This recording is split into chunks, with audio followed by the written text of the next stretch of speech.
Good afternoon, everyone.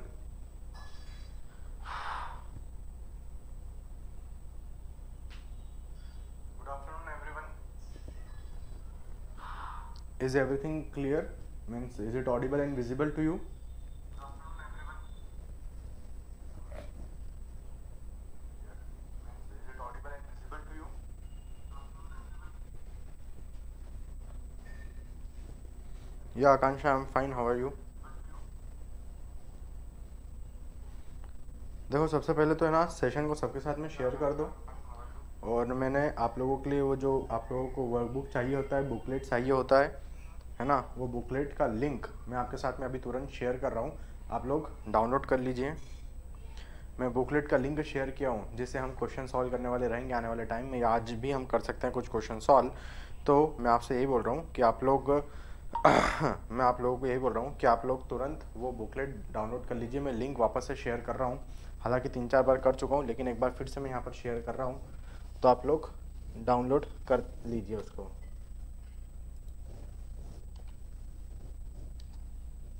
ठीक है,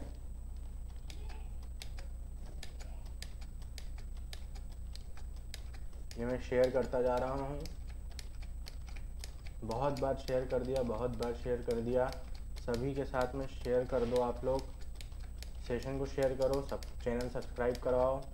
और ये जो बुकलेट है अपना, इस बुकलेट को आप ज़्यादा से ज़्यादा लोगों तक स्प्रेड करवाओ। ठीक है, सब मैं डाल दिया हूँ। जल्दी से किसी भी लिंक पर आप क्लिक करके डाउनलोड कर लो, है ना। किसी भी लिंक पर डाउनलोड कर लो आप लोग। अब अपन अपना आज का सेशन स्टार्ट करते हैं। आज के सेशन में हम लोगों ने बात करना है स्ट्रेटिफाइड सॉइल डिपॉजिट का। उसके बाद मैं आप लोगों को उसके आगे के टॉपिक्स बताऊंगा। सबसे पहले अभी हम यहाँ पर देख रहे हैं स्ट्रेटिफाइड सॉइल के बारे में। किसके बारे में बात कर रहे हैं हम? स्ट्रेटिफाइड सॉइल डिपॉजिट्स के बारे में अपन यहाँ पर बात कर रहे हैं आपके साथ में। तो ये जो स्ट्रेटिफाइड सॉइल डिपॉजिट्स है आप लोगों का, इसका मतलब ये है जब एक से ज़्यादा नंबर ऑफ सॉइल आपके पास में साइट पर लोकेटेड है, तब आप उसको कैसे कोफिशिएंट ऑफ परमेबिलिटी को डिटरमाइन करोगे। तो यहाँ पर समझने की बात है कि भैया मान लेता हूँ यहाँ पर मेरे पास 2 केसेस रहेंगे। यहाँ पर मेरे पास क्या रहेंगे? टोटल 2 केसेस रहेंगे। तो एक मैं ले रहा हूँ केस नंबर 1। केस नंबर 1 में यहाँ पर क्या ले रहा हूँ? Flow is parallel to the layers, है ना। आपके जितने भी सॉइल लेयर्स है स्ट्रेटिफाइड है, मतलब आपके पास जितने भी सॉइल लेयर्स है उसके पैरेलल हो रहा है फ्लो। अब यहाँ पर हम क्या लिख रहे हैं? हम आपको दे रहे हैं, मैं मान लेता हूँ कि मेरे पास कुछ इस तरीके से नंबर ऑफ लेयर्स अवेलेबल है। मेरे पास क्या है? कुछ इस तरीके से suppose number of layers available है। मैं मान लेता हूँ ये मेरे पास एक लेयर है, ये मेरा दूसरा लेयर है, और ये मेरा सपोज तीसरा लेयर है। 3 लेयर्स आपको नज़र आ रही है। इन 3 लेयर्स में हम बोल देते हैं कि हमने एक सप्लाई रखा हुआ है वाटर का। ठीक है, इन तीनों लेयर्स में हमने क्या रखा है? सप्लाई रखा हुआ है वाटर्स का, कुछ इस तरीके से। ये हमारे पास हेड दिया गया है हमें। ये हमारा यहाँ से वाटर का क्या है? सप्लाई है। 3 लेयर्स है मेरे पास सॉइल की, और इधर हमने उसको रिसीव करता हुआ शो कर रखा है। ठीक है, कुछ इस तरीके से अपने इसको रिसीव यहाँ पर कर रहे होंगे। और यहाँ पर मैंने इसका लोअर साइड, मतलब इधर डाउनस्ट्रीम साइड इसको हम बोल दें, वो मैंने बना रखा है पीजोमीटर। तो इसमें जो हेड मिल रहा है, वो जो हेड है वो मुझे सपोज इस लेवल पर मिल रहा है। तो आप देखेंगे हेड में क्या हुआ है? लॉस हुआ है, या हेड में क्या कह सकते हैं हम, हमारे पास डिफरेंस आया है। तो अब मान लीजिए कि ये आप लोगों का इनिशियल हेड था, ये आपका फाइनल हेड है। तो दोनों के बीच का जो हेड डिफरेंस है उसको मैं कैपिटल H से लिख देता हूँ। दोनों के बीच का जो हेड डिफरेंस आ रहा है वो आपका क्या है? कैपिटल H है, या चलो स्मॉल h लिख देते हैं। जो आपको लिखना है वो लिख सकते हैं, डेल्टा H भी लिख सकते हैं, नो प्रॉब्लम। मैंने स्मॉल h लिख दिया कि this is your head difference. ये हेड डिफरेंस आपका हेड लॉस एक्चुअल में। आप डेल्टा H से भी इसको शो कर सकते हैं। अब मैंने कहा ठीक है, यहाँ पर हो क्या रहा था कि आपके पास 3 सॉइल आपको नज़र आ रही है, इसलिए मैंने कहा कि स्ट्रेटिफाइड है। एक लेयर ये, दूसरा लेयर ये, तीसरा लेयर ये आपका क्या है, ये आपका अलग अलग सॉइल है। मतलब ये आपका सॉइल लेयर नंबर 1 हुआ, ये आप लोगों का सॉइल लेयर नंबर 2 हो गया, और ये आप लोगों का सॉइल लेयर नंबर 3 हो गया। तो यहाँ पर मेरे पास क्या है, 3 अलग अलग सॉइल्स मुझे यहाँ पर देखने को मिल रहा है। अब यदि मैं बात करूँ पहले नंबर के सॉइल का, यदि मैं यहाँ पर बात करूँ आपसे फर्स्ट नंबर की सॉइल का, तो इस फर्स्ट नंबर की सॉइल में, है ना, इस फर्स्ट नंबर की सॉइल में हमारे पास, हम मान लेते हैं कि हमारा जो कोफिशिएंट ऑफ परमेबिलिटी है वो K1 है, यहाँ का कोफिशिएंट ऑफ परमेबिलिटी K2 है, यहाँ का परमेबिलिटी K3 है। यहाँ पर इसका जो डेप्थ है वो मैं मान लेता हूँ Z1 है, यहाँ का सॉइल का जो डेप्थ है वो Z2 है, और यहाँ के सॉइल का जो डेप्थ है वो Z3 है। आपने जो टोटल लेंथ पार करना है सॉइल सैंपल में वो length of flow path L है। मतलब मेरी बात सुनना कि इन तीनों ही सॉइल के लिए आपका जो हेड डिफरेंस है वो कांस्टेंट है, इन तीनों ही सॉइल के लिए जो लेंथ ऑफ फ्लो पाथ है वो कांस्टेंट है, मतलब सेम है। तो इन तीनों ही सॉइल के लिए हाइड्रोलिक ग्रेडियंट भी क्या होगा, सेम होगा। इतनी बात समझ में आ रही है मैं क्या बोलना चाह रहा हूँ? मैं आपको ये बताना चाह रहा हूँ कि यहाँ पर फ्लो कैसा हो रहा है, पैरेलल हो रहा है। मतलब यहाँ से यदि पानी आएगा, यहाँ से पानी आएगा तो कुछ पानी इस वाली सॉइल में जाएगा, कुछ पानी ये वाली सॉइल में जाएगा, और कुछ पानी ये वाली सॉइल में एंटर कर जाएगा। आपने यहाँ से डिस्चार्ज कितना दिया, यहाँ से आपने डिस्चार्ज दिया, मैं मान लेता हूँ Q अमाउंट का आपने यहाँ से डिस्चार्ज दिया, तो यहाँ पर उसका कुछ पार्ट पहुँचा, यहाँ पर सेकंड पार्ट पहुँचा, यहाँ पर थर्ड पार्ट पहुँचा। यदि मैं Q1 plus Q2 plus Q3 करूँ, so that will be equal to total amount of discharge Q के बराबर आएगा। तो बस यही आप लोगों का एक बेस इक्वेशन है कि आप लोगों को सब इतना रखना है, Q is equal to Q1 plus Q2 plus Q3। आप इतना रखेंगे, और इतना रखने के बाद आप इसके अंदर डार्सी लॉ लगा देंगे। डार्सी लॉ क्या बोलता है? डार्सी लॉ बोलता है कि डार्सी लॉ हम लोग क्या पढ़े हैं? डार्सी लॉ हम लोग पढ़े हैं कि डार्सीस लॉ हम लोग क्या पढ़े हैं? Q इज इक्वल टू क्या होता है, एरिया इंटू वेलोसिटी होता है, और वेलोसिटी हम लोग डार्सी लॉ से निकाले थे KI, है ना। तो Q is equal to KI, ये वेलोसिटी रखा, और ये आपका एरिया। बस आप लोगों को इतना ही यहाँ पर पुट करना है ना। हर एक इंडिविजुअल लेयर के लिए हम पुट कर देंगे। जैसे यहाँ पर Q1 के लिए पुट करना है तो Q1 के लिए ये टर्म यहाँ पर निकाल देंगे, उसका क्रॉस सेक्शनल एरिया एंड उसकी थिकनेस वगैरह वगैरह। तो ऐसा हर एक लेयर पर रखेंगे, सबको ऐड करेंगे, यहाँ से मुझे K इक्विवेलेंट निकल के आ जाएगा। और वो K इक्विवेलेंट, हालांकि हम किसी भी प्रकार के डेरिवेशन में अभी फिलहाल में इंटरेस्टेड नहीं है इस क्रैश कोर्स में, है ना। K इक्विवेलेंट हमें निकालना था कि इन तीनों सॉइल का इक्विवेलेंट या एवरेज कोफिशिएंट ऑफ परमेबिलिटी कितना आएगा। तो वो आप निकाल सकते हैं कुछ इस तरीके से कि K1 इंटू Z1, देखो मैं कैसा लिख रहा हूँ, K1 into Z1 plus K2 into Z2, तो अपन ने लिखा K2 into Z2 plus K3 into Z3, ये अपन ने लिखा यहाँ पर K3 इंटू Z3, डिवाइड में Z1 plus Z2 plus Z3, अपन ने लिखा डिवाइड में Z1 plus Z2 plus Z3। ये फॉर्मूला कहाँ से आया? इसका बेस इक्वेशन यही है, यही वाले फंडे से और ये वाले फंडे से हमारा K इक्विवेलेंट निकल कर आया होगा। ठीक है, तो यहाँ पर हमारे पास इक्विवेलेंट कोफिशिएंट ऑफ परमेबिलिटी निकल कर आ गया। मैं बोल रहा हूँ कि इन तीनों सॉइल को आप ऐसी सिंगल सॉइल से रिप्लेस कर सकते हैं जिसका कोफिशिएंट ऑफ परमेबिलिटी इतना हो। मैं क्या बोल रहा हूँ, यदि कोई मुझसे कहे कि सर आपके पास 3 सॉइल है, इन तीनों सॉइल को हटाकर इसकी जगह एक सिंगल सॉइल आपको रखना है जो इन तीनों सॉइल का बिहेवियर शो करे एक साथ, या एवरेज बिहेवियर शो करे इन तीनों सॉइल का। मैंने कहा ठीक है, तो इन तीनों सॉइल को मैंने यहाँ से हटाया और इसकी जगह एक ऐसा सॉइल रखा जिसकी कोफिशिएंट ऑफ परमेबिलिटी इतना रहेगा, तो ये नया वाला सॉइल आपके इन तीनों सॉइल के एवरेज बिहेवियर को शो करेगा। समझ में आ रही मेरी बात, मैं क्या बोल रहा हूँ? तो इस पूरे सिस्टम का, अब भैया आप जब भी मुझे एनालिसिस करना होगा तो हर एक लेयर का अलग अलग एनालिसिस करना मेरे लिए टफ रहेगा। इसमें से देखूं, फिर इसमें से देखूं, फिर इसमें से देखूं, तो बेटर है इन तीनों को एवरेज ले लो आप, मतलब एक ऐसा नहीं, एवरेज कहने से मतलब एक इक्विवेलेंट ले लो आप, है ना। तो आप ऐसा कंसीडर करो जिसके कारण आप कंप्लीट पिक्चर का एक बार में ही एनालिसिस कर सके, बार बार आपको एनालिसिस ना करना पड़े। नहीं तो पहली बार आप फर्स्ट सॉइल का करोगे, फिर सेकंड सॉइल का करोगे, फिर थर्ड सॉइल का करोगे, इसलिए टाइम टेकिंग। तो तीनों के बदले में कोई एक इक्वेशन यूज करो जो तीनों का एवरेज बिहेवियर या कंप्लीट बिहेवियर शो कर दे, तो वो है आपका के इक्विवेलेंट, जो कि आपके कंप्लीट बिहेवियर को शो कर रहा है आपकी सॉइल के। ठीक है, तो के इक्विवेलेंट यहाँ पर आपको समझ में आ गया। अब ये मैंने क्या लिया था, ये मैंने केस नंबर 1 लिया था, when the flow is parallel to the layers. आप देखो फ्लो क्या है, पैरेलल है, लेयर भी इधर, फ्लो भी इधर। नेक्स्ट केस क्या होगा, नेक्स्ट केस होगा जब फ्लो क्या हो जाए, यहाँ पर नॉर्मल टू लेयर हो जाए, मतलब पानी यहाँ से आएगा, ऊपर से आ रहा है या फिर नीचे से आ रहा है।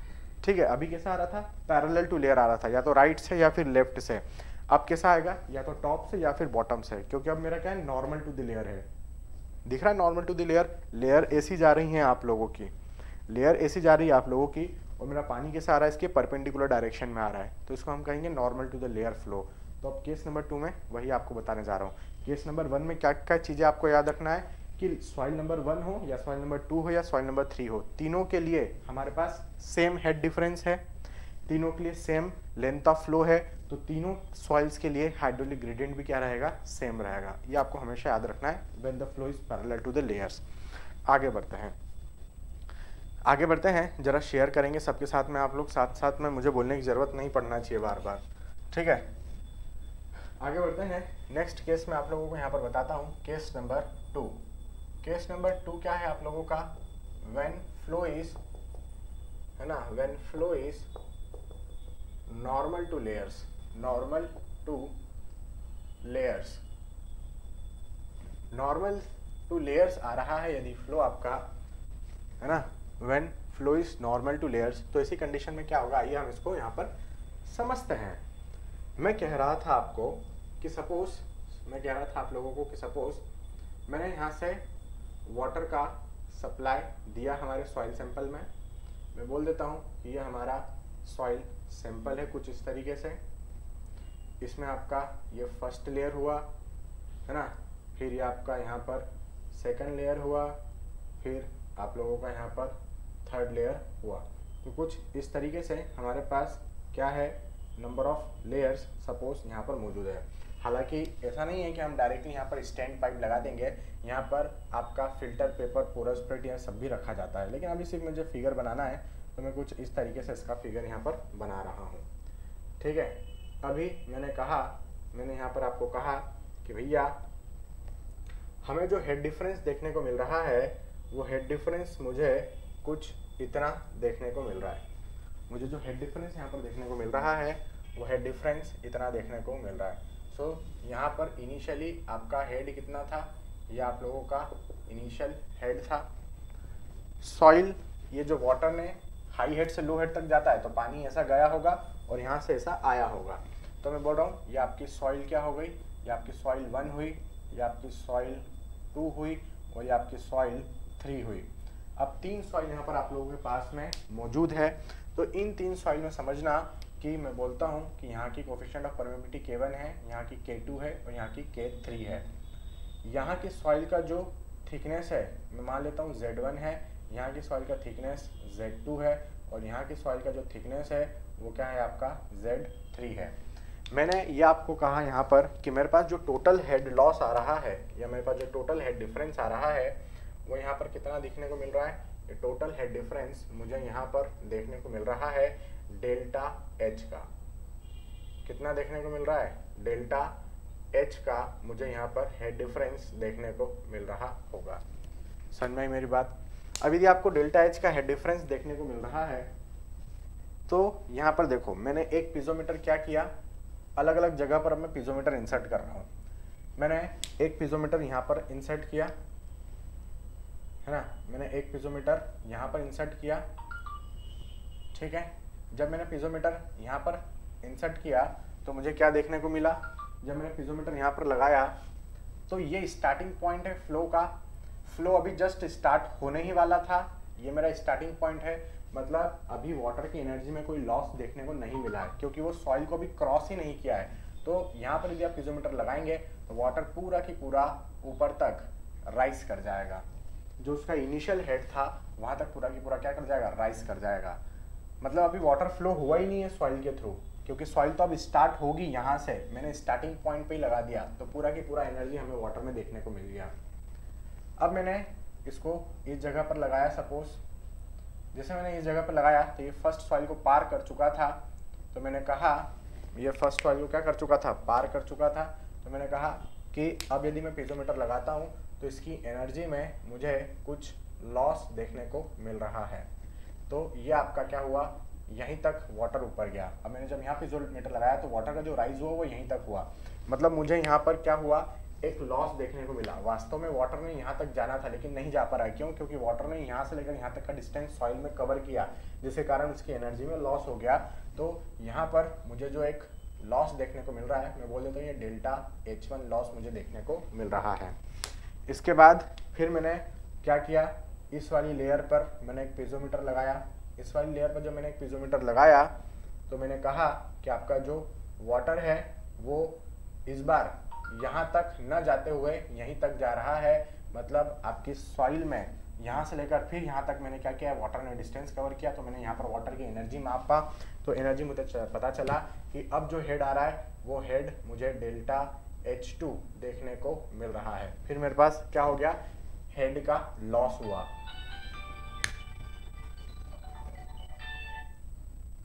फिर से मेरे पास हेड का यहाँ पर क्या हुआ, लॉस देखने को मिला। फिर मैंने क्या किया, यहाँ पर पीजोमीटर लगाया, ठीक है। यहाँ पर जब मैंने पीजोमीटर लगाया तो मैंने कहा कि भैया भाई यहाँ पर पीजोमीटर लगाऊं या इस जगह पर पीजोमीटर लगाऊं, लेवल दोनों का क्या आएगा, सेम। तो आपका जो वाटर लेवल था वो यहीं तक राइज हुआ है, सपोज क्या हुआ, वाटर लेवल सपोज यहीं तक राइज हुआ, इस लेवल तक, ये जो लेवल था ना यहीं तक आपका वाटर लेवल आया। तो ये आप लोगों का क्या हो गया, ये आप लोगों का यहाँ पर डेल्टा H3 हो गया कि वाटर का लेवल और ज़्यादा डाउन हो गया जब उसने थर्ड लेयर को भी पार किया। तो आप पाएंगे कि आपका जो इनिशियल हेड था वो यहाँ था, अब जो फाइनल हेड आ रहा है वो यहाँ है, मतलब ये हेड और ये हेड सेम है, वैसे ही जैसे ये हेड और ये हेड था। तो आपके पास टोटल हेड लॉस यहाँ पर कितना देखने को मिल रहा है, तो यहाँ पर आप कह सकते हैं कि आपके पास जो total head loss delta H देखने को मिला ये किसके बराबर है, delta H1 plus delta H2 plus delta H3। यदि इन तीनों को मैं ऐड कर दूं तो ये मेरा क्या बन जाएगा, ये बन जाएगा डेल्टा H। तो जो टोटल हेड लॉस हुआ वो हर एक सॉइल में अलग अलग हुआ। यहाँ पर मेरे पास डेल्टा H1 हेड लॉस हुआ, यहाँ डेल्टा H2 हेड लॉस हुआ, यहाँ डेल्टा H3 हेड लॉस हुआ। तो आपका जो टोटल हेड लॉस हुआ वो delta H1 plus delta H2 plus delta H3 का हुआ होगा। हर एक लेयर में हमारे पास अलग अलग हेड लॉस हमें देखने को मिले, यही हमारा क्या है यहाँ पर बेस इक्वेशन है। आप ये इक्वेशन का यूज करते हुए यहाँ पर equivalent coefficient of permeability easily derive कर पाएंगे। समझ में आ रही मेरी बात। एक जरूरी बात कि हर एक, जैसे कि मैंने केस नंबर 1 में बताया था, जब पैरेलल फ्लो था आपका जो भी डिस्चार्ज आ रहा था वो Q1, Q2 और Q3 में डिवाइड हो चुका था। क्यों, क्योंकि वहाँ पर फ्लो क्या था, पैरेलल था। जैसे कोई फ्लो आया वो नंबर ऑफ लेयर्स में बढ़ गया, Q1, Q2, Q3 इस तरीके से। लेकिन यहाँ पर क्या हो रहा है, पानी ऊपर से आ रहा है, वर्टिकल डायरेक्शन में पानी आ रहा है। तो जैसे कि मैं कहूँ मैंने 50 लीटर पानी डाला, तो यदि मैंने 50 लीटर पानी डाला तो फर्स्ट सॉइल से 50 लीटर पास होगा, सेकंड सॉइल से भी 50 लीटर पास होगा, थर्ड सॉइल से भी 50 लीटर पास होगा। मतलब यहाँ पर डिस्चार्ज जो है वो सेपरेट नहीं हो रहा है हर एक लेयर में, हर एक लेयर से सेम डिस्चार्ज फ्लो हो रहा है। फर्स्ट लेयर से भी सेम डिस्चार्ज, सेकंड लेयर से भी सेम डिस्चार्ज और थर्ड लेयर से भी सेम डिस्चार्ज यहाँ पर पास हो रहा है। ये प्रिंसिपल यदि आपको याद है तो आप इजीली इस यहाँ के इक्विवेलेंट बिहेवियर को प्रेडिक्ट कर सकते हैं। इन तीनों सॉइल का एक मिक्स बिहेवियर देखूं तो मुझे यहाँ पर इक्विवेलेंट कोएफिशिएंट ऑफ परमेबिलिटी निकालते आ जाएगा, और वो इक्वेशन कितना आ जाएगा, Z1 plus Z2 plus Z3 divided में Z1 by K1 plus Z2 by K2 plus Z3 by K3। ये मेरे पास यहाँ पर क्या हो जाएगा, इक्विवेलेंट कोएफिशिएंट ऑफ परमेबिलिटी निकालने का फॉर्मूला निकल कर सामने आ गया। समझ में आया, समझ में आया क्या बोल रहा हूँ मैं, ये इक्विवेलेंट कोएफिशिएंट ऑफ परमेबिलिटी का फॉर्मूला यहाँ पर निकल कर आ गया। अब मुझे एक बात बताओ, आपके पास दो फॉर्मूले आ चुके हैं। ये कब आया, ये कब आया, जब आपका फ्लो क्या था, नॉर्मल था। ये कब आया, ये फ्लो क्या था, नॉर्मल था। मतलब वर्टिकल डायरेक्शन में फ्लो था। कुछ लोग इसको वर्टिकल फ्लो भी कहेंगे, है ना, कुछ लोग इसको वर्टिकल फ्लो भी कहते हैं कि आपका जो फ्लो हो रहा है वो परपेंडिकुलर डायरेक्शन में या वर्टिकल डायरेक्शन में फ्लो हो रहा है। और अभी जो मैं यहाँ पर आपको बताया वो क्या बताया मैं आपको बताया flow parallel to the layers. जब फ्लो क्या हो रहा हो, पैरेलल टू द लेयर्स हो रहा हो, कुछ लोग इसको हॉरिजॉन्टल फ्लो भी कहेंगे। मतलब केस नंबर 2 को वर्टिकल फ्लो कहेंगे, केस नंबर 1 को हम हॉरिजॉन्टल फ्लो कहेंगे। लेकिन हमें हॉरिजॉन्टल और वर्टिकल टर्म जनरली यूज नहीं करना चाहिए। क्यों नहीं करना चाहिए? क्योंकि आपका यदि हॉरिजॉन्टल फ्लो है तो वो नॉर्मल भी हो सकता है। कैसे, आइए मैं समझाता हूँ मैं क्या बताना चाह रहा हूँ। मैं आपको ये बताना चाह रहा था, है ना, कि जैसे कि मैं आपको कहूँ मुझे एक बात बताओ, यदि मैं आपको ये एक सॉइल सैंपल दूँ, है ना, मैंने आपको ये एक सॉइल सैंपल दिया जिसके अंदर मान लेता हूँ ये आपका फर्स्ट सॉइल है, ये सेकंड सॉइल है, ये थर्ड सॉइल है, ये फोर्थ सॉइल है। इधर से आपका डिस्चार्ज आ रहा है क्यू का। अब बताओ इसमें कौन सा फॉर्मूला लगाओगे, केस नंबर 1 या केस नंबर 2? बताओ, सभी लोग कमेंट में बताएंगे कि आप क्या फॉर्मूला लगाओगे, केस नंबर 1, केस नंबर 2, कौन सा लगाओगे?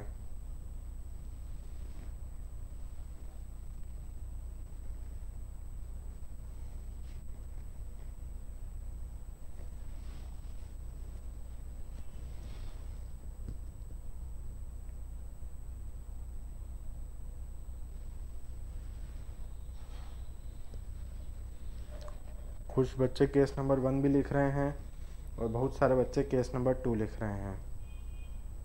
ठीक है, तो इसका सही आंसर है केस नंबर 2।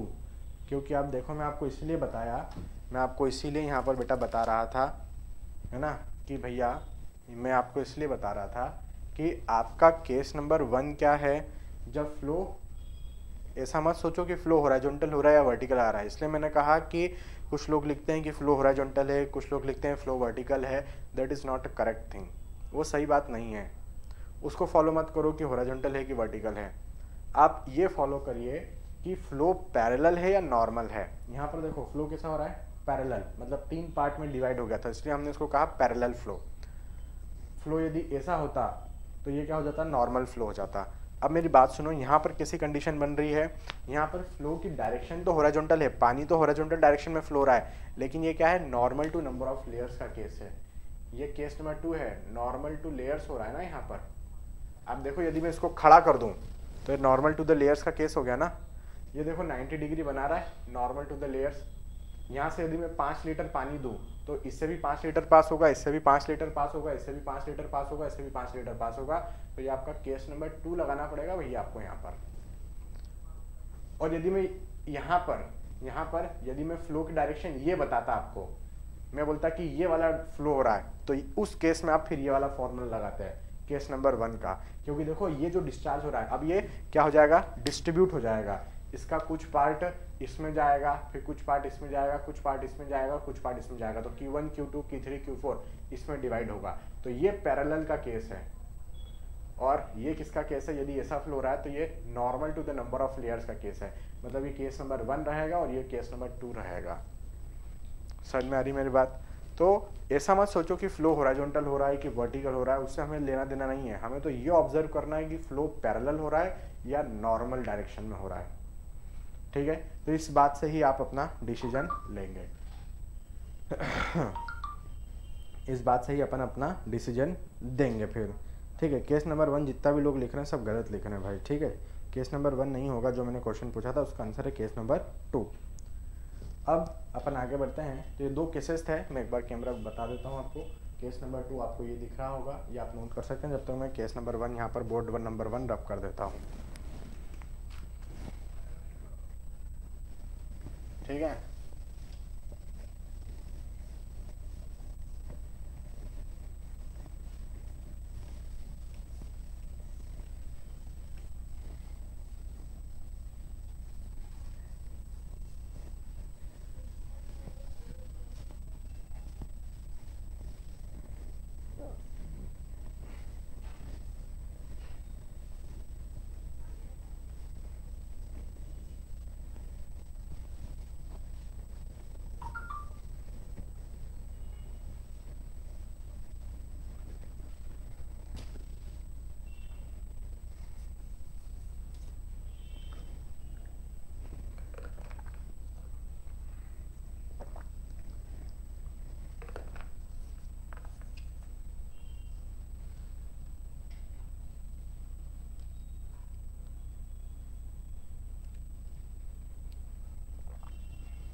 चलिए यहाँ पर बोर्ड नंबर 1 पर आ जाइए। हम यहाँ पर आगे बढ़ते हैं और इसके आगे का अपन यहाँ पर डिस्कस करते हैं। क्या डिस्कस करना है अब अपने को यहाँ पर डिस्कस करना है, अपन देखते हैं लेबोरेटरी टेस्ट। ठीक है, laboratory test for determination, laboratory test for determination of coefficient of permeability K को यदि हमें लैब में डिटरमाइन करना है तो हम कैसे डिटरमाइन करेंगे उसकी अपन यहाँ पर बात करते हैं। तो देखो, यदि आप कोफिशिएंट ऑफ परमेबिलिटी के को डिटरमाइन करना चाहते हैं तो सबसे पहला टेस्ट मैं यहाँ पर ले रहा हूँ और उसका नाम है constant head permeability test. Constant head permeability test. अब इस टेस्ट की खासियत क्या है? इस टेस्ट की खासियत ये है कि ये जो टेस्ट हम यूज़ करने वाले हैं, ये टेस्ट हम यूज़ करने वाले हैं फॉर कोर्स मटेरियल के लिए, है ना। तो यहाँ पर मैं क्या लिख रहा हूँ, this test is used for coarser grain, या फिर यहाँ पर मैं लिख देता हूँ यूज्ड फॉर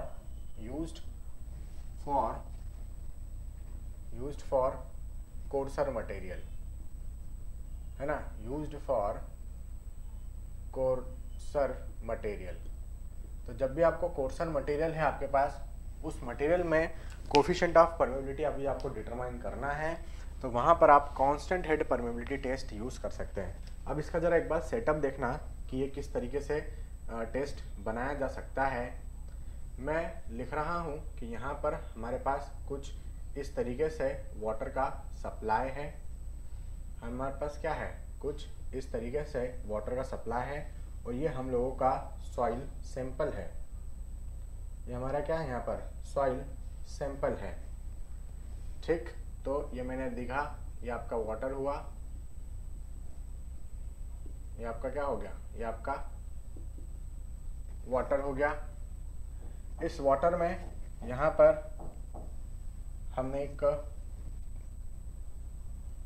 टॉप में और बॉटम में हमने क्या रख दिया है, पोरस प्लेट, या मैं कहूँ कि मैंने फिल्टर पेपर लगा रखा है, क्योंकि ऐसा ना हो कि जब पानी फ्लो होगा तो साथ में सॉइल भी फ्लो हो जाए, साथ में पानी के साथ में सॉइल फ्लो ना हो जाए, इसलिए अपन यहाँ पर फिल्टर पेपर रख देते हैं।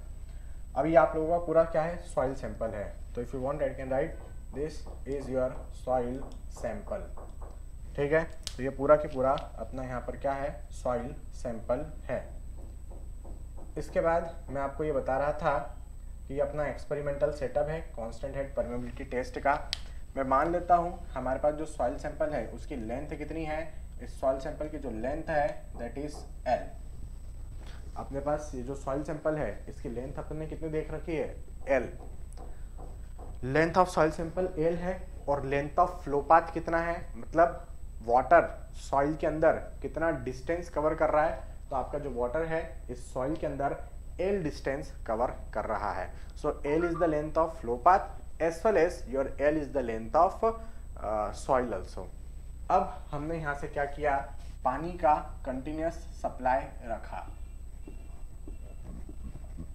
मैं यहाँ पर क्या बोल रहा हूँ कि हमने यहाँ से पानी का कंटिन्यूस सप्लाई रखा हुआ है। ठीक है, तो अपन यहाँ पर लिख रहे हैं continuous supply, continuous supply of water. ठीक है, कंटिन्यूस सप्लाई ऑफ वाटर अपन ने यहाँ पर लिखा हुआ है। फिर हमने यहाँ पर वाटर को क्या किया, यहाँ पर अपने ये जो पानी आ रहा है ना, इस पानी को अपन ने यहाँ पर कलेक्ट कर लिया है। ठीक है, यहाँ पर सपोज मेरे पास कोई वो होगा मेजर करने के लिए, मतलब कलेक्ट करने के लिए कोई बकेट वगैरह होगा, ठीक है, या कोई फैसिलिटी होगी जिसके अंदर अपन यहाँ पर क्या कर रहे हैं, पानी को कलेक्ट कर रहे हैं। ठीक है, तो यहाँ पर मैंने पानी को पूरा इसमें क्या कर लिया, कलेक्ट कर लिया। मैं मान लेता हूँ कि मैंने इसमें जो पानी कलेक्ट किया है इसका जो वॉल्यूम मुझे मिला है वो V है, और कितने टाइम में मिला है, T टाइम में मुझे मिला है। तो मैं मान लेता हूँ यहाँ पर कि V volume of water is collected in the time T। तो T टाइम के अंदर टी टाइम के अंदर हमने वी वॉल्यूम ऑफ वाटर यहाँ पर सॉइल से पास होता हुआ यहाँ पर अपन ने कलेक्ट किया होगा। ठीक है, तो यहाँ पर मेरे पास डिस्चार्ज कितना आ गया, कुल मिलाकर डिस्चार्ज की वैल्यू आ गई V डिवाइड में T, मीटर क्यूब पर सेकंड में या सेंटीमीटर क्यूब पर सेकंड में आप इसको निकाल सकते हैं। क्या आपने कितने समय में कितना वॉल्यूम ऑफ पानी कलेक्ट किया जो इस सॉइल सैंपल से पास हो रहा था, तो आपको डिस्चार्ज की वैल्यू पता लग गई कि कितना डिस्चार्ज हो रहा था सॉइल में से। चलिए, आपको डिस्चार्ज पता लग गया। आपको करना क्या था, आपको कोफिशिएंट ऑफ परमेबिलिटी निकालना था। मैंने क्या किया, मैंने यहाँ पर एक पीजोमीटर लगा रखा है। जैसे मैं पीजोमीटर लगाता हूँ मुझे जो हेड मिलता है वो तकरीबन यहाँ पर देखने को मिल रहा है। तो हमारे पास टोटल हेड डिफरेंस कितना आ गया, हमारे पास जो हेड डिफरेंस है वो इतना है, टॉप में इतना, बॉटम में इतना। तो हमारा जो हेड डिफरेंस है ये मान लेता हूँ मैं स्मॉल h आ रहा है। तो this is your head difference. So under this head हमारे पास ये हो रहा होगा। अब बात आती है हमें कोफिशिएंट ऑफ परमेबिलिटी निकालने की। तो आपका कोफिशिएंट ऑफ परमेबिलिटी हम क्या जानते हैं, डिस्चार्ज इक्वल टू क्या होता है, डार्सी के लॉ से KIA होता है। जैसे मैं आपको पहले भी पढ़ा चुका हूँ।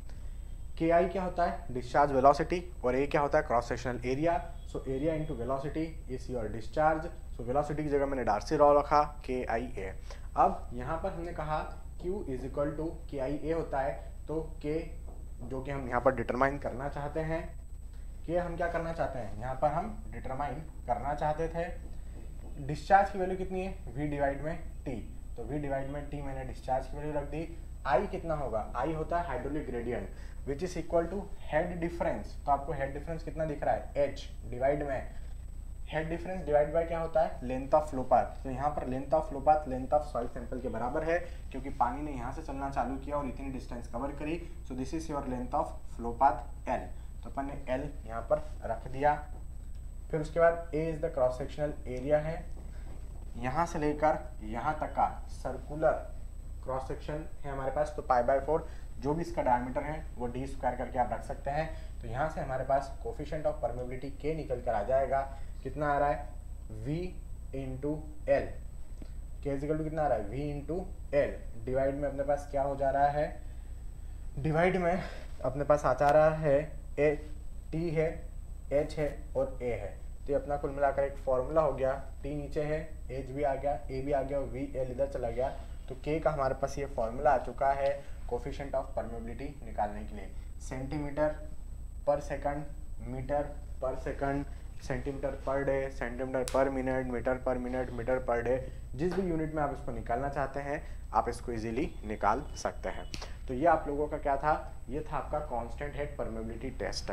नाम इसका कांस्टेंट हेड क्यों दिया गया वो हमें यहाँ पर समझना जरूरी है ना। All of you please listen, यहाँ पर नाम इसका कांस्टेंट हेड क्यों दिया गया।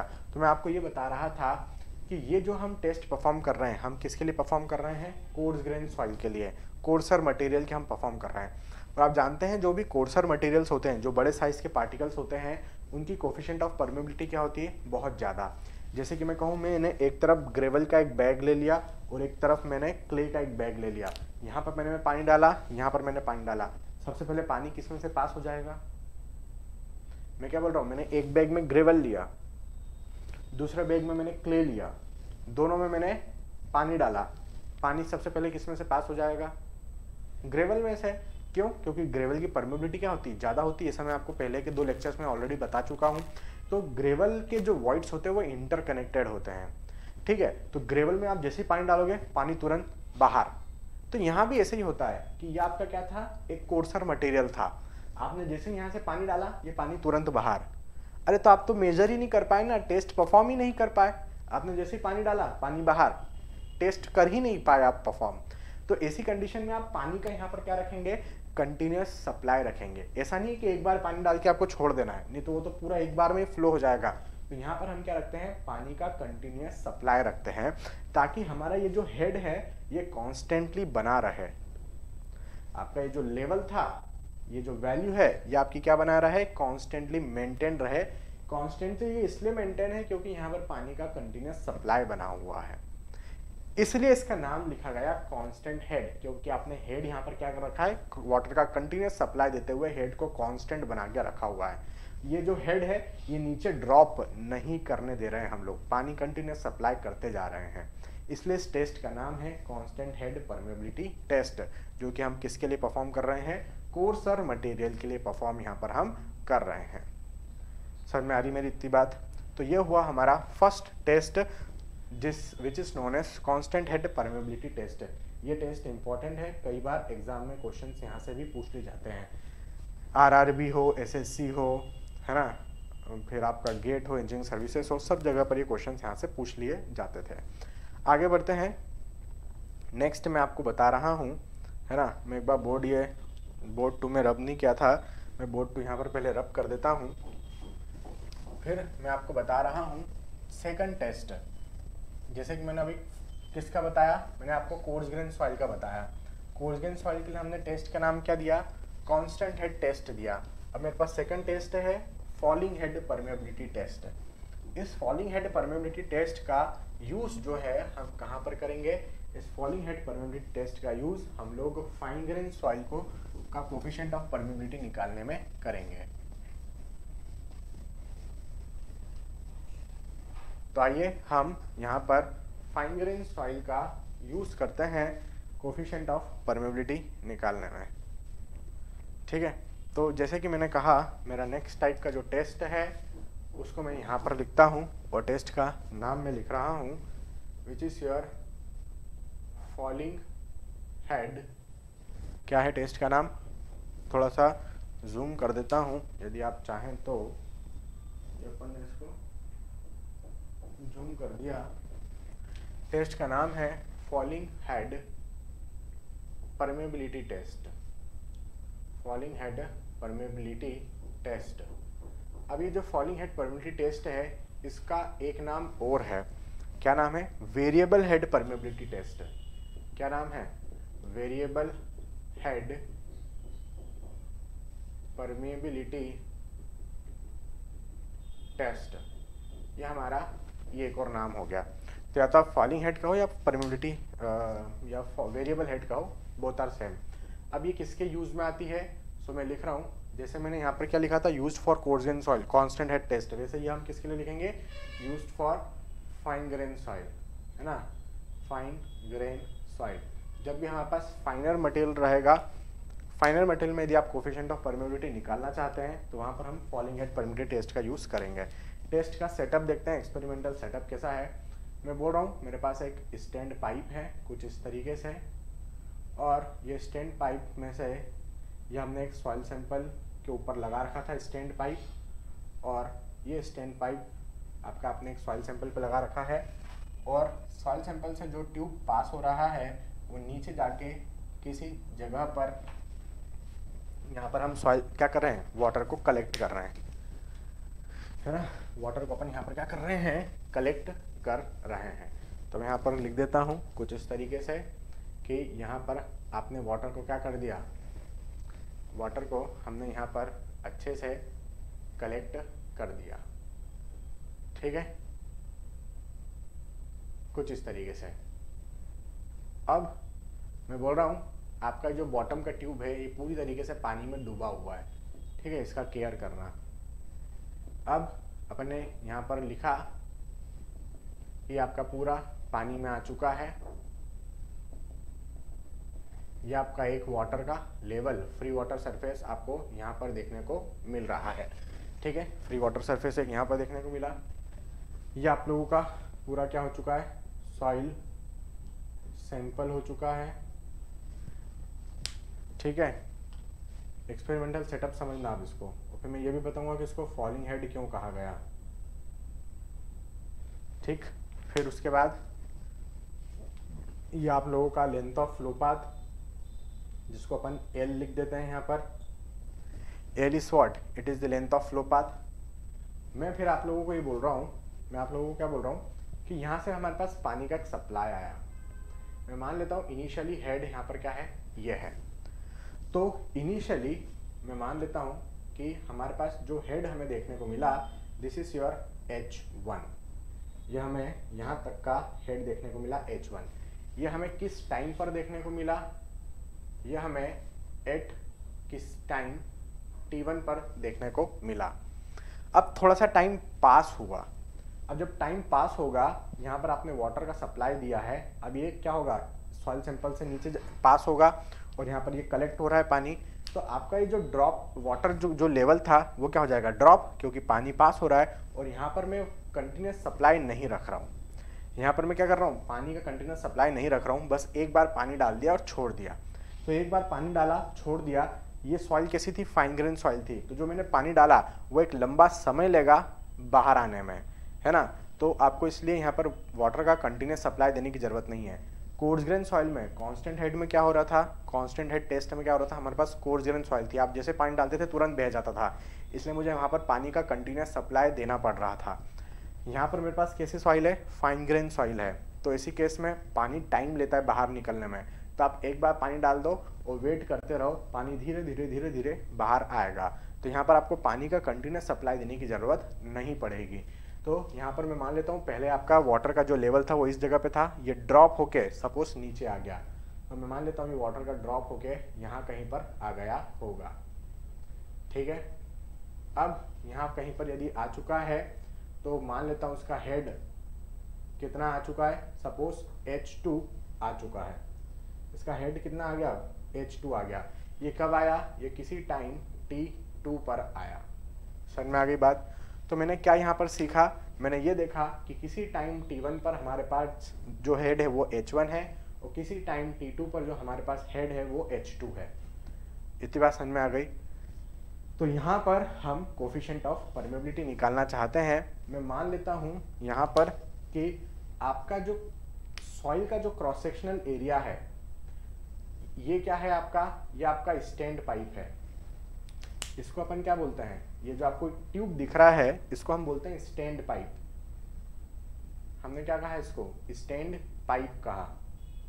इसका जो क्रॉस सेक्शनल एरिया है, ये ट्यूब का जो क्रॉस सेक्शनल एरिया है ये वाला, इसको अपन स्मॉल a मान लेते हैं। Small a is the cross sectional area of the stand pipe. और आपका ये जो है सॉइल सैंपल, इसका जो क्रॉस सेक्शनल एरिया है इसको अपन यहाँ पर a मान लेते हैं। तो स्मॉल a क्या है, स्मॉल a है आप लोगों का स्टैंड पाइप का क्रॉस सेक्शनल एरिया और कैपिटल A जो है वो है आप लोगों का यहाँ पर सॉइल सैंपल का क्रॉस सेक्शनल एरिया। बात समझ में आ रही है। क्या लिखा हूँ मैं कि आपका जो स्मॉल a है वो क्या है, वो है आप लोगों का स्मॉल a जो है, स्मॉल a है आप लोगों का स्टैंड पाइप का क्रॉस सेक्शनल एरिया। यहाँ पर मैं लिख देता हूँ स्मॉल a, ये जो cross sectional area stand pipe का है और सॉइल सैंपल का जो क्रॉस सेक्शनल एरिया है, यहाँ से मैं इसको हटा देता हूँ, आप समझ चुके हैं, वो ये है आप लोगों का यहाँ पर कैपिटल A। ठीक है, तो आप लोग इतना बात, मेरी भाषा को आप लोग समझ चुके होंगे। अब यदि ये चीज है तो यहाँ पर हमारे पास कोफिशिएंट ऑफ परमेबिलिटी निकालने का एक फॉर्मूला है, मैं आपको यहाँ पर बता रहा हूँ। यदि ये फिगर आपको पूरी तरीके से क्लियर है तो आइए मैं आपको कोफिशिएंट ऑफ परमेबिलिटी का फॉर्मूला बता रहा हूँ। कोफिशिएंट ऑफ परमेबिलिटी आप यहाँ पर निकाल सकते हैं, K is equal to 2.303 AL divide में AT। क्या हो जाएगा, 2.303 AL डिवाइड में AT into log base 10 H1 divide में H2। ये हमारे पास क्या है यहाँ पर, ये पूरा हमारे पास एक्सप्रेशन है कोफिशिएंट ऑफ परमेबिलिटी को डिटरमाइन करने के लिए। अब यहाँ पर आपको सब कुछ पता है। मैं क्या बोला कि स्मॉल a क्या चीज़ है, ये आपका जो स्टैंड पाइप था, ये जो स्टैंड पाइप है इसका क्रॉस सेक्शनल एरिया है स्मॉल a। ये L क्या है, L है आपका length of flow path. Water ने सॉइल के अंदर कितना डिस्टेंस कवर किया, that is length of flow path L, जो कि लेंथ ऑफ सॉइल सैंपल के बराबर आ रहा है यहाँ पर। A क्या है, कैपिटल A, कैपिटल A है यहाँ आपका क्रॉस सेक्शनल एरिया। आपके सॉइल सैंपल का क्या है, क्रॉस सेक्शनल एरिया है कैपिटल A। कैपिटल T क्या है, कैपिटल T है यहाँ पर आपका टाइम डिफरेंस। मैंने क्या कहा था, मैंने कहा था कि किसी टाइम T1 पर, मैंने कहा था किसी टाइम T1 पर हमारे पास हेड क्या है, H1। जैसे टाइम पास होता चला जाएगा आपका हेड क्या होगा, ड्रॉप होगा। तो किसी टाइम T2 पर हमारे पास हेड है H2। तो यहाँ पर जो टाइम लैप्स हुआ है, ये दोनों टाइम के बीच का जो डिफरेंस है वो है आपका कैपिटल टी। तो कैपिटल टी क्या हो जाएगा, T2 माइनस T1, ये आप लोगों का यहाँ पर क्या आ जाएगा, कैपिटल टी का वैल्यू आ जाएगा। जैसे कि मैं कहूँ, जैसे कि मैंने आपको कहा कि सपोज 3 बजे मतलब 3 PM को हमारे पास जो हेड था, मैं मान लेता हूँ T1 इक्वल टू 3 PM पर हमारे पास जो हेड था वो 20 सेंटीमीटर था, और किसी टाइम T2 3:15 पर जो हमारे पास हेड आया वो सपोज आया 18 सेंटीमीटर, समझ रहे हो। तो हमारे पास कैपिटल टी की वैल्यू कितनी होगी, 15 मिनट, मतलब टाइम कितना पास हुआ, 15 मिनट का टाइम पास हुआ है 15 मिनट्स का, और वो 15 मिनट्स कैपिटल टी का वैल्यू है। तो time lapsed is your capital T. Head 1 क्या हो जाएगा, ड्रॉप हो जाएगा, पहले 20 सेंटीमीटर था वो ड्रॉप होकर 18 सेंटीमीटर रख गया। तो ये सभी वैल्यूज अपन यहाँ पर पुट कर देंगे और हम कोफिशिएंट ऑफ परमेबिलिटी निकाल सकते हैं। आप कोफिशिएंट ऑफ परमेबिलिटी का यूनिट जानते हैं, सेंटीमीटर पर सेकंड में निकाल सकते हैं, मीटर पर डे में निकाल सकते हैं, किसी भी यूनिट में आप इसको निकाल सकते हैं। क्लियर है मेरी इतनी सी बात। तो ये था आप लोगों का कोफिशिएंट ऑफ परमेबिलिटी यहाँ पर निकालने का तरीका। अब एक चीज़ मैं आपको यहाँ पर अलग से बताता हूँ, मेरी बात को समझना। मैंने क्या किया, मैंने किसी टाइम T1 पर हेड H1 लिया, है ना। मैं आपको एक फंडा बता रहा हूँ यहाँ पर कि सपोज एट T1 हेड अपने पास में कितना है, H1 है। एट T2 हमारे पास हेड कितना है, H2 है। और मैं मानता हूं कि हमने क्या किया, एट T3 हमारा जो हेड है वो सपोज कितना आ रहा है, H3 आ रहा है। मतलब मैंने यहाँ पर एक और लिखा कि वाटर थोड़ी देर बाद और ड्रॉप हुआ होगा, तो वाटर सपोज यहाँ पर ड्रॉप होके इधर आ गया, वाटर क्या हो गया, ड्रॉप होके इधर आ गया। मैं मान लेता हूँ ये आपका H3 हेड होगा। ये किसी टाइम कब की बात है, एट T3 पर ये बात है, समझ में ये बात। So at time T1 head is H1, at time T2 head is H2, at time T3 head is H3 है। तो वो चीज़ मैंने यहाँ पर लिख रखी है। मैंने आपको क्या कहा था कि ये जो टेस्ट है ये नंबर ऑफ ऑब्जर्वेशन पर बेस्ड है। ऐसा नहीं है कि आपने एक बार परफॉर्म किया और बात खत्म हो गई, आपको नंबर ऑफ टाइम्स ये ऑब्जर्वेशन लेना है कि आप किसी टाइम T1 पर हेड देखो, फिर थोड़ी देर बाद आप और गए किसी टाइम T2 पर आप हेड देखो, फिर आप थोड़ी देर बाद और गए किसी टाइम T3 पे देखो, फिर T4 पे देखो, T5 पे, T6 पे, T7, T8, ऐसा बहुत सारे अलग अलग इंटरवल्स पर आपको देखना है। आप इंटरवल डिसाइड कर लो कि हर एक 15 मिनट में मैं रीडिंग लूंगा, या आप डिसाइड कर लो कि यार हर एक आधे घंटे में, हर एक मतलब in every 30 minutes I will take 1 reading, ऐसा आपने डिसाइड किया। तो सपोज आपने टेस्ट स्टार्ट किया 3 बजे से, 3 PM पर आपने ये टेस्ट स्टार्ट किया, ठीक है, 3 PM पर आपने ये टेस्ट स्टार्ट किया। यहाँ पर आपने फर्स्ट रीडिंग ले ली जो कि आपकी H1 आई होगी। आपने क्या किया, फर्स्ट रीडिंग ले ली जो आपको कितनी आई होगी, H1 आई होगी। नेक्स्ट रीडिंग आपको लेना था 3:15 पर, 3:15 को आपको नेक्स्ट रीडिंग लेना था, लेकिन इस टाइम पे सपोज आप अवेलेबल नहीं रहे, किसी कारण से आप भूल गए रीडिंग लेना, तो इस जगह की रीडिंग आपसे मिसिंग हो गया। आपने फिर नेक्स्ट रीडिंग कितने बजे ले ली, नेक्स्ट रीडिंग फिर 15 मिनट बाद आप लोगों ने ले ली, और वो कितनी ली, H3 ली। मतलब यहाँ का जो रीडिंग था, यहाँ का जो रीडिंग था H2, ये वास्तव में क्या हो गया, यहाँ पर मिसिंग हो गया, आप नहीं ले पाए या आप भूल गए इस रीडिंग को लेना। तो डायरेक्टली आपने फर्स्ट वाला रीडिंग लिया, डायरेक्टली आपने थर्ड वाला रीडिंग लिया, आप बीच वाला रीडिंग लेना मिस कर दिए।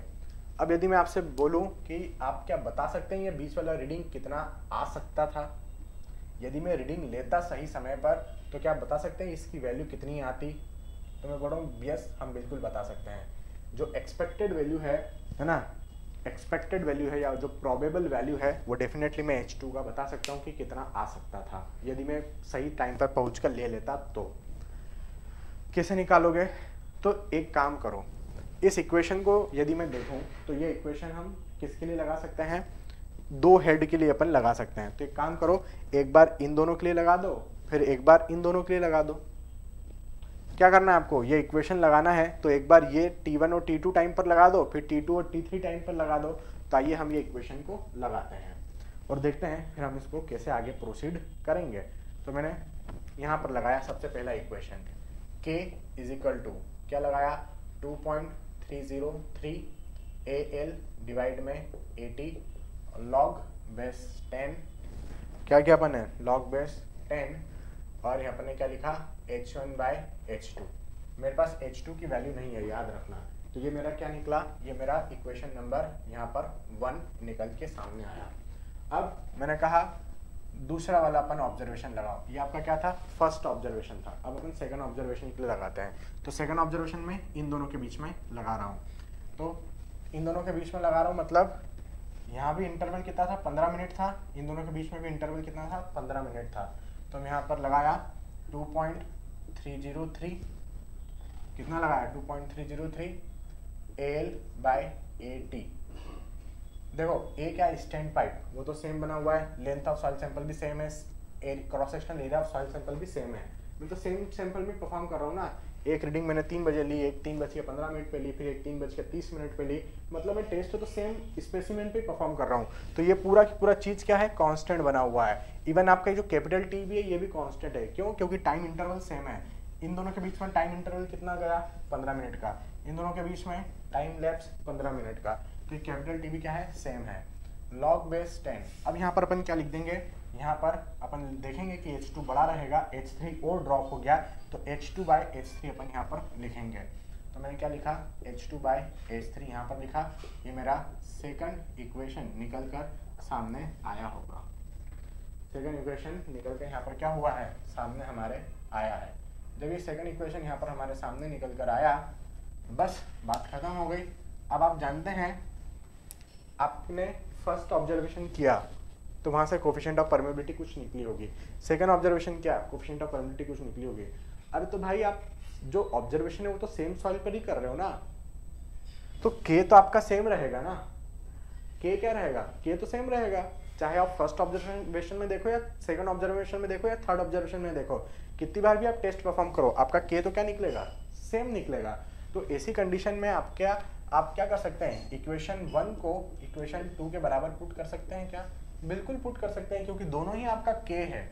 तो हमने जब दोनों को इक्वल पुट किया तो 2.303 से ये 2.303 कैंसिल, AL बाय 80 से ये AL बाय 80 पूरा की पूरा कैंसिल, लॉग बेस 10 से चलो मैं यहाँ पर लिख देता हूँ क्या मुझे यहाँ पर क्या मिला log base 10 H1 by H2 मिला equal to log base 10 H2 by H3 यहाँ पर मिला होगा।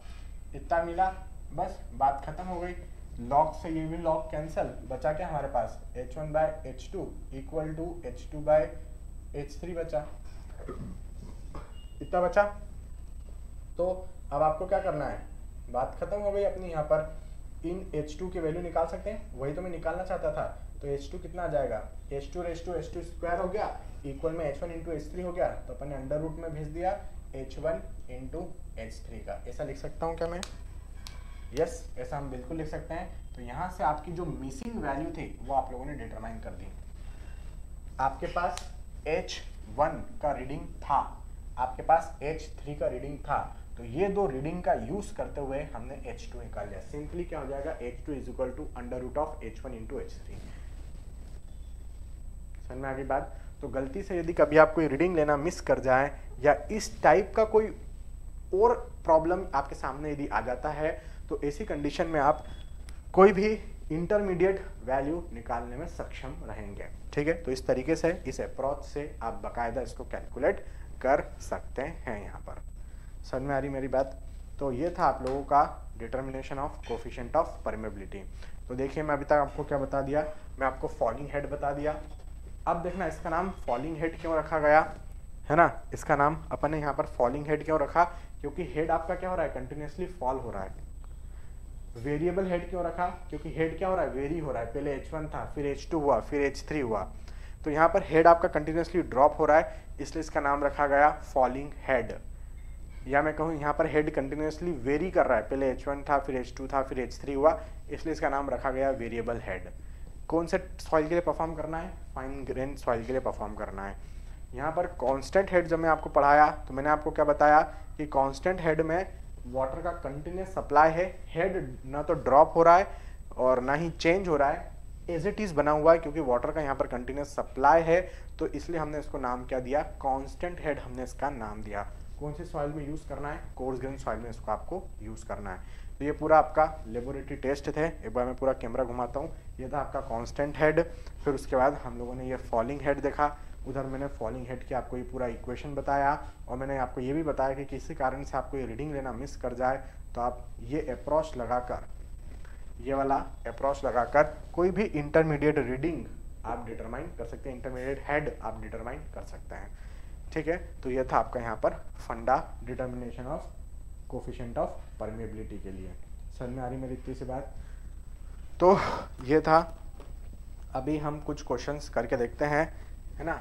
आप लोग इतना नोट करो, मैं जब तक बोर्ड नंबर 1 को रब कर रहा हूँ, है ना। मैं बोर्ड नंबर 1 यहाँ पर क्या कर रहा हूँ, रब कर रहा हूँ।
चलिए, आप लोगों को ऐसी समझ में आ गई होगी, है ना। अब अपन क्या करते हैं, इस पर बेस्ड 2-3 क्वेश्चन, है ना। अपन अब यहाँ पर क्या करते हैं, कुछ क्वेश्चन सॉल्व करके देखते हैं आप लोगों के लिए।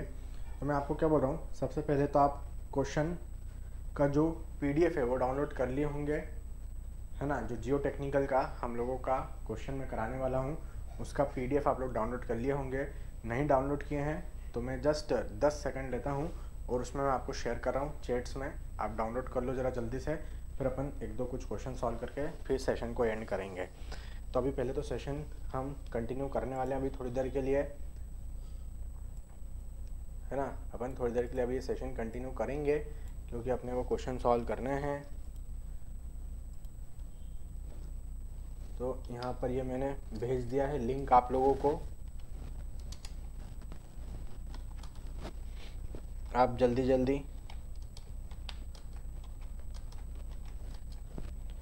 डाउनलोड कर लीजिए।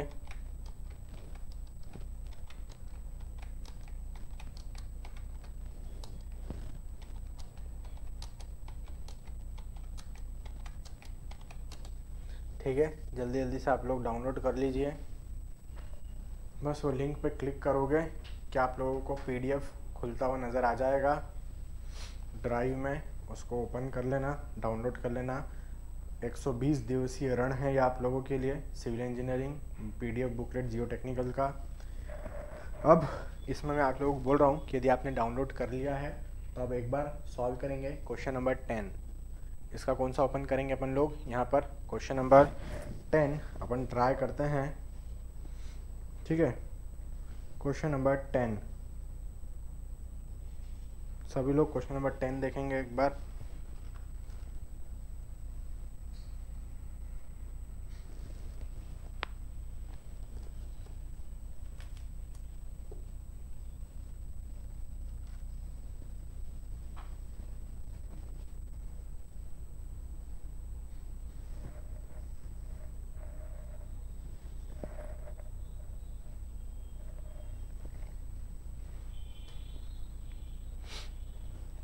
क्वेश्चन नंबर 10 मैं यहाँ पर आप लोगों को बता रहा हूँ, है ना। आपकी पीडीएफ बुकलेट का आप लोग भी सॉल्व करेंगे। पहले तो मैं वो क्वेश्चन यहाँ पर ड्रॉ कर देता हूँ फुर्ती से। वो कुछ इस तरीके से आप लोगों को दिख रहा होगा क्वेश्चन नंबर 10 कि एक बड़ा सा यहाँ पर डैम बना हुआ है ना, और इसके नीचे हमारे पास 3 टाइप के सॉइल्स मौजूद है।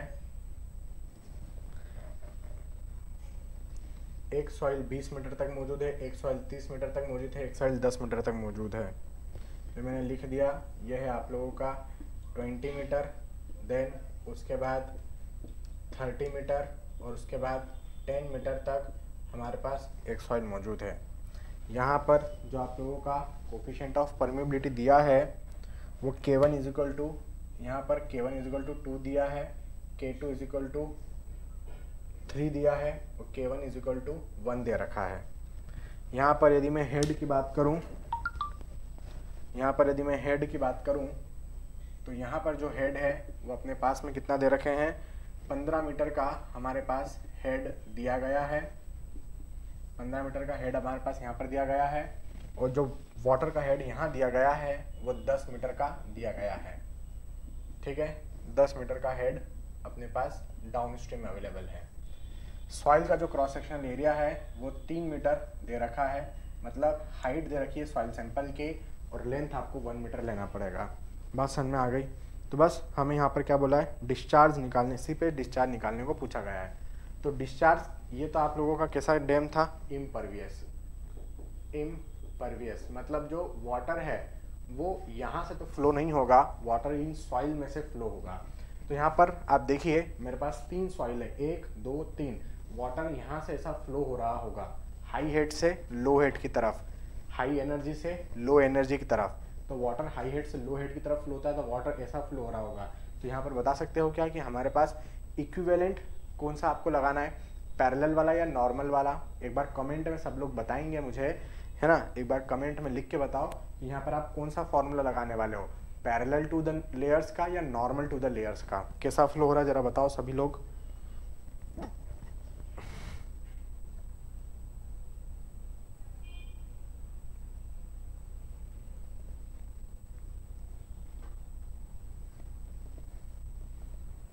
बहुत बढ़िया, बहुत बढ़िया। नॉर्मल वाला केस नंबर 2 बता रहे हैं सब लोग, बहुत खूब। तो अपन यहाँ पर नॉर्मल टू द लेयर्स का केस लगाएंगे, और फॉर्मूला क्या होता है मेरे पास नॉर्मल टू द लेयर्स का, K equivalent equal to Z1 plus Z2 plus Z3 divide में Z1 by K1 plus Z2 by K2 plus Z3 by K3। तो आप देखिए यहाँ पर कितना वैल्यू आ रहा है। यदि मैं वैल्यूज पुट करूँ तो वाटर ने कितना कितना हमें थिकनेस कितनी दे रखी है, इसकी थिकनेस 20 मीटर, इसकी 30 मीटर, इसकी 10 मीटर। मतलब पानी इधर से आ रहा है तो उसने यहाँ पर 20 मीटर डिस्टेंस कवर किया, यहाँ पर 30 मीटर डिस्टेंस कवर किया, यहाँ पर 10 मीटर डिस्टेंस कवर किया। मतलब Z1 की वैल्यू 20 मीटर, Z2 की वैल्यू 30 मीटर और Z3 की वैल्यू 10 मीटर आ गई। तो यहाँ पर मैंने लिख दिया 20 प्लस 30 प्लस 10, ये हमारे पास Z1 plus Z2 plus Z3 आ गया। इसके बाद डिवाइड में अपने को क्या करना है, Z1 बाई K1। तो Z1 अपने पास था 20 और इसका K1 कितना दे रखा है, 2 दे रखा है, प्लस यहाँ पर दे रखा था Z2 का वैल्यू 30 और इसका K दे रखा है 3, और यहाँ पर Z3 का जो वैल्यू है वो है 10 मीटर, और डिवाइड में इसका जो K दे रखा है वो दे रखा है 1 मीटर पर डे। तो यहाँ पर इसको आप सॉल्व करेंगे तो आपको यहाँ पर ऊपर कितना देखने को मिल रहा है, 30 और 20 50 और 10 60 60 ऊपर देखने को मिला, और नीचे कितना देखने को मिल रहा है, ये कटा तो 10 बचा, ये कटा तो भी 10 बचा, और ये 10 10 10। तो यहाँ पर हमें कितना देखने को मिला 30। इसको यदि आप सॉल्व करेंगे 60 बाय 30 तो 2 मीटर पर डे आपको यहाँ पर देखने को मिल रहा है। सो 2 मीटर पर डे ये आपकी क्या आ चुकी है, इक्विवेलेंट कोफिशिएंट ऑफ परमेबिलिटी आ चुका है। आपका इक्विवेलेंट कोफिशिएंट ऑफ परमेबिलिटी कितना आ गया, 2 मीटर पर डे का वैल्यू निकलकर सामने आया है। ठीक है, इतनी सी बात। अब उन्होंने क्या बोला मुझसे, उन्होंने क्वेश्चन में मुझसे यहाँ पर बोल रखा है, क्वेश्चन में आगे पढ़ते हैं, हमें क्या निकालने को बोला है, सीपेट डिस्चार्ज निकालने को बोला है। फॉर्मूला हम जानते हैं, Q इज इक्वल टू क्या होता है, KIA, यही फॉर्मूला होता है हमारे पास डिस्चार्ज निकालने का। So Q is equal to K, मतलब यहाँ पर K इक्विवेलेंट यूज कर रहा हूँ मैं, सो 2 मीटर पर डे आ गया। I is the hydraulic gradient, आपका हेड डिफरेंस डिवाइड में length of flow path. Head difference कितना है, 15 मीटर ये था, 10 मीटर ये था, तो हेड डिफरेंस कितना हुआ, 15 माइनस 10, 5 मीटर का हेड डिफरेंस दिख रहा है। सो 5 मीटर का हेड डिफरेंस हो गया, डिवाइड में लेंथ ऑफ फ्लो पाथ। ये पूरा लेंथ ऑफ फ्लो पाथ है, हमने इतना पूरा डिस्टेंस कवर किया, बोले 20 + 30 + 10 कितना हो गया 60। तो यहाँ पर हमने 60 metre length of flow path रखा। समझ में आ रहा है ये आई कहाँ से निकाला? 5 क्या था आप लोगों का? 5 था आप लोगों का हेड डिफरेंस। कहाँ से आया 5? 15 मीटर माइनस 10 मीटर, तो दोनों के बीच में हेड डिफरेंस हमारे पास कितना आ गया? 5 मीटर का आ गया। और ये लेंथ ऑफ फ्लो पाथ पूरा वाटर ने यहाँ से लेकर यहाँ तक का डिस्टेंस कवर किया है। तो 20 + 30 + 10 60 metre length of flow path आ गया। Cross sectional area of soil sample, तो हमें केवल हाइट दी हुई है, जो इसका लेंथ है जो आपको दिखाई नहीं दे रहा है, तो ये पूरा लेंथ होगा जो हमने 1 मीटर ले रखा है। तो यहाँ पर वैल्यू हो गई 3 × 1। आप इसको सॉल्व करेंगे तो यहाँ पर कितना वैल्यू आ रहा है? सो 2 5 10 × 3 30 / 60 मतलब ½ मीटर क्यूब पर डे आ गया। और ये कितने के लिए निकला है? क्या ये पूरे डैम की लेंथ के लिए निकला है? नहीं, ये 1 मीटर लेंथ ऑफ डैम में निकला है, क्योंकि आपने डैम की लेंथ कितनी ले रखी थी? 1 मीटर ले रखी थी, इसलिए मैं यहाँ पर लिख रहा हूँ पर मीटर लेंथ ऑफ डैम। तो आपका ये जो डिस्चार्ज है वो 1 मीटर लेंथ ऑफ डैम में से निकाला है। समझ रहे हैं आप लोग मैं क्या बोल रहा हूँ? मैंने आपको कहा कि मेरे पास ये डैम है कुछ इस तरीके से, इस तरीके से मेरे पास क्या है? पूरा डैम बना हुआ है ना, इस तरीके से कोई डैम बना हुआ है। ये डैम की लेंथ सपोज 100 मीटर है। तो मैं आपसे पूछ रहा हूं कि यहाँ पर ये आपका अप स्ट्रीम था और इधर साइड आपका डाउन स्ट्रीम था। तो अप स्ट्रीम से डाउन स्ट्रीम में टोटल कितना पानी आया? तो मैं बोल रहा हूं कि 1 मीटर से मतलब 1 मीटर लेंथ से, मतलब यहाँ से लेकर यहाँ तक सपोज आपका 1 मीटर हुआ, तो 1 मीटर पोर्शन से आपका हाफ आ रहा है। और यदि मैंने कहा कि टोटल लेंथ से कितना हो रहा है, तो भैया हाफ, ये 1 मीटर लेंथ से इतना पानी अप स्ट्रीम से डाउन स्ट्रीम में पास हो रहा है। पूरी लेंथ के लिए निकालना है तो उसमें 100 से मल्टीप्लाई कर दो सपोज, तो आपका आंसर कितना आ जाएगा? 50 मीटर क्यूब पर डे आपका आंसर आ जाएगा। मतलब ये जो मैंने आंसर निकाल रखा है इसका मीनिंग क्या है कि मैंने 1 मीटर लेंथ ऑफ डैम के लिए निकाल रखा है, क्योंकि हमने यहाँ पर लेंथ ऑफ डैम कितना ले रखा है? 1 मीटर। और ऐसा क्वेश्चन में मुझे बोला गया है इसलिए मैंने लिया है। क्वेश्चन में यदि डैम की लेंथ दे दी जाती तो फिर मैं यहाँ पर लेंथ ऑफ डैम का मल्टीप्लाई भी कर देता। क्लियर है? तो यहाँ पर जो मेरा फिलहाल में आंसर बन रहा है वो ऑप्शन नंबर बी बन रहा है। ऑप्शन नंबर क्या बन रहा है? बी बन रहा है। और सपोज क्वेश्चन में मुझे 100 मीटर लेंथ ऑफ डैम दे दें तो उस केस में मेरा आंसर क्या बन जाएगा? फिर ये बन सकता है। ठीक है, तो ये था हमारा यहाँ पर एक क्वेश्चन अभी हमने करके देखा। 2:15 हो चुकी है, आज के लिए इतना काफ़ी है, बाकी का फिर अपन नेक्स्ट क्लास में देखेंगे। तो नेक्स्ट क्लास में मैं आपके साथ में क्या स्टार्ट करूँगा? नेक्स्ट क्लास में मैं स्टार्ट कर सकता हूँ आप लोगों के साथ में, बोला जाए तो इफेक्टिव स्ट्रेस। मेरा जो नेक्स्ट टॉपिक रहेगा वो रहेगा इफेक्टिव स्ट्रेस पर। ठीक है, कि किस तरीके से हम इफेक्टिव स्ट्रेस डिस्कस करेंगे और फिर उसके बाद हम आगे की कंडीशंस देख पाएंगे। टेलीग्राम की लिंक यदि आप मांग रहे हैं तो ठीक है, मैं टेलीग्राम का लिंक भेज रहा हूँ आप लोगों को। टेलीग्राम भी आप लोग ज्वाइन कर सकते हैं, है ना। तो मैंने अपना टेलीग्राम का लिंक भेज रहा हूँ, ये मैंने भेज दिया टेलीग्राम का लिंक।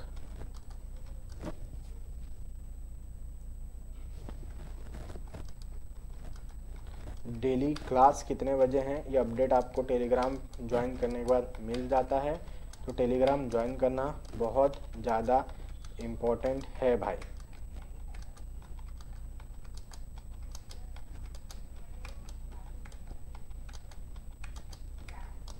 ठीक है, तो टेलीग्राम पर भी सब जगह पर, है ना, टेलीग्राम पर भी मैंने सभी जगह पर क्या कर दिया है, ये जो जियोटेक का PDF था वो शेयर कर दिया हूँ मैं सभी जगह पर, तो आप लोग वहाँ से भी डाउनलोड कर सकते हैं।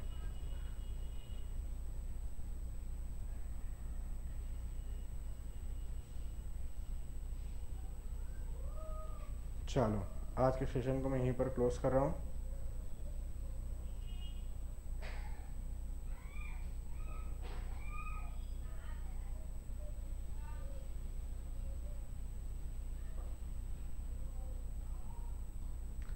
राहुल बोल रहे हैं सर RCC के बुकलेट का बहुत सा क्वेश्चन सॉल्व नहीं हो रहा है तो प्लीज़ सॉल्व करें। बेटा बुकलेट के जो क्वेश्चन है वो प्रीवियस ईयर के क्वेश्चन है, आपको कहीं आप पहले सॉल्व करके, मेरा नंबर आपके पास होगा, आप क्वेश्चन सॉल्व करो, आपको कहीं पर प्रॉब्लम आता है तो आप पूछ सकते हैं। ठीक है, टेलीग्राम है ना आपका, टेलीग्राम है ना, तो टेलीग्राम में आप पोस्ट कर सकते हैं यदि कोई क्वेश्चन नहीं बन रहा है। उसमें से लगभग सभी क्वेश्चंस प्रीवियस ईयर के क्वेश्चंस हैं, ठीक है। तो आपको यदि कोई क्वेश्चन नहीं दिखता है तो आप प्रीवियस ईयर बुक ओपन करके वहाँ से उसका आंसर भी आप पा सकते हैं, ठीक है। उसके बावजूद भी समझ में नहीं आता है, then you can proceed, you can ask me in Telegram, okay. और बताओ भाई, चलिए सेशन को मैं यहीं पर स्टॉप करता हूँ, फिर मिलेंगे अपन नेक्स्ट क्लास में, और फिर मैं इसके आगे का नेक्स्ट टॉपिक जो है इफेक्टिव स्ट्रेस बोलूँगा, ठीक है। और उस पर भी बेस्ड अपन कुछ क्वेश्चंस करके बिल्कुल देखेंगे। चलिए ठीक है, bye bye, have a nice day.